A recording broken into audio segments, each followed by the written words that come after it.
Pause YouTube. How's it going, everybody? I have for y'all today a really fun, good, close, straightforward OU battle I had against my very good friend Richard, aka the Canadian Wi-Fi. I'll leave his channel link down in the description. Make sure to go check him out. Also, he is the one who showed me how to change my backgrounds on Showdown. So if you guys want to know how to do that, I'll leave a link to that video down in the description where he explains how to change it, and I'll even leave a link to some of the different backgrounds I like to use so you guys can try them out.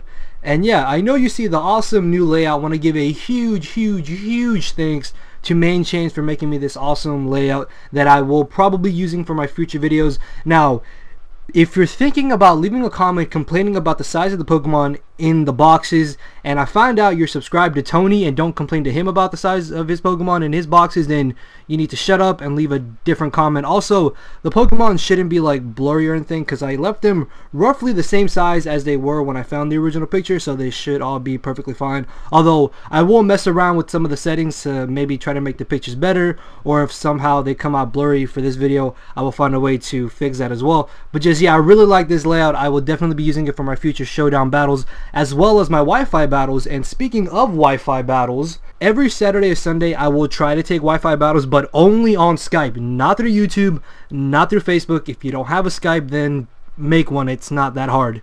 But yeah, just Skype every Saturday or Sunday. When I am online, feel free to challenge me to a battle, because normally I'll put my status as taking NU or UU battles or whatever tier battle I'm looking for. Then by all means just challenge me, say, hey, you want a battle? I'll be like, sure.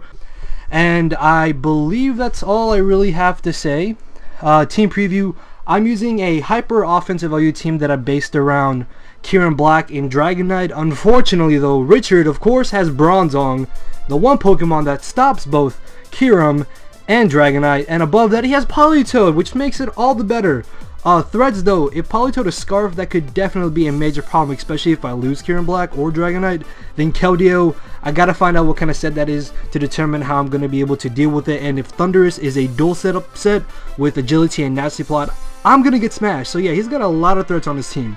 Alright, so I'm going to be leading off my Terrakion, considering the fact that it is a Focus Sash Stealth Rocking set, as he ends up leading off with the Politoed. I don't really care if he does end up going for the Scald and burning me, because I mean he has Toxicroak, which pretty much counters all Terrakions, but it turns out that his Politoed is actually Scarf, which means this thing has just become a major problem. So I know you might find it a bit odd that I bring in Starmie as opposed to Dragonite or Kieran Black, but if I had brought in either one of those two, that would have baited him to switch out and bring in Bronzong. This way, by bringing in my Starmie, I'm going to be able to easily 2KO the Politoed and get rid of it, as where if I had brought in Kieran Black and Dragonite, obviously he would have switched out, saving his Politoed for later in the battle, which means with Politoed gone, I no longer have to worry about it. So I'm able to get rid of the Politoed fairly early on in the battle. As he brings in the Keldeo, I have nothing to safely switch in, as it turns out that he is going to be extra belted, because this turn he switches up his moves. I was able to get off a huge amount of damage with the Thunderbolt, and I take this opportunity just to go for a Dragon Dance, because at +1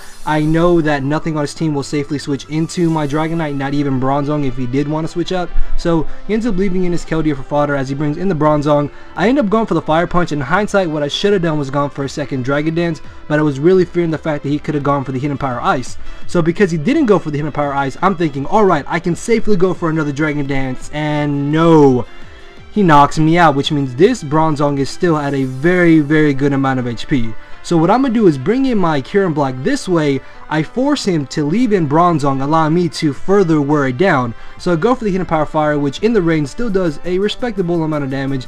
Then this turn, on the off chance that he did want to switch out, I decided to just go straight for the Draco Meteor, allowing me to get off a huge hit on the Bronzong. And at this point, I'm down 2-4, and you might think that I've already lost this battle. But my Scizor is not Choice Banded. My Scizor is a bulky SD set, but Richard does not know this.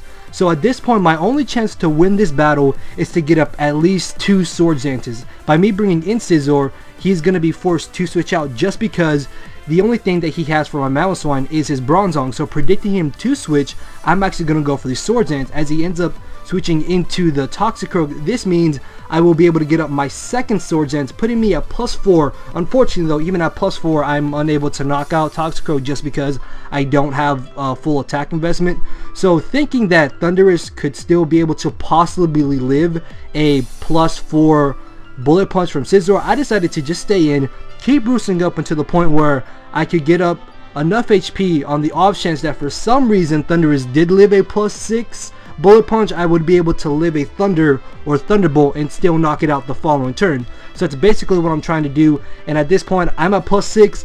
+6 is easily going to knock out this Toxicroak. But I do end up going for the Roost, as I said, because on the off chance that for some reason Thundurus does live, I want to be able to live a Thunder or a Thunderbolt. And here is the moment of truth. At +6, yeah, that's more than enough to knock out Thundurus. And this was a bulky Thundurus dual setup set, so I'm able to get rid of that as he brings in the Cardonk. That's going to get annihilated, and at this point with Bronzong being his last, I can just easily knock that out with Bullet Punch as well, because +6 Scizor is powerful, but I decided to go for the U-turn. And yeah, that's a 2-0 victory in my favor. As I said, a really straightforward, fun, close battle. Hopefully you guys enjoyed. I just really wanted to show off the layout. If you do like the layout, by all means, feel free to leave a comment down below telling me on whether or not you would like me to keep using it. Also, if you have some issues about the layout, then by all means, leave your comments as well. But with that, make sure to leave a like, leave a comment, subscribe to some more content, and I am out of here. Later, everybody.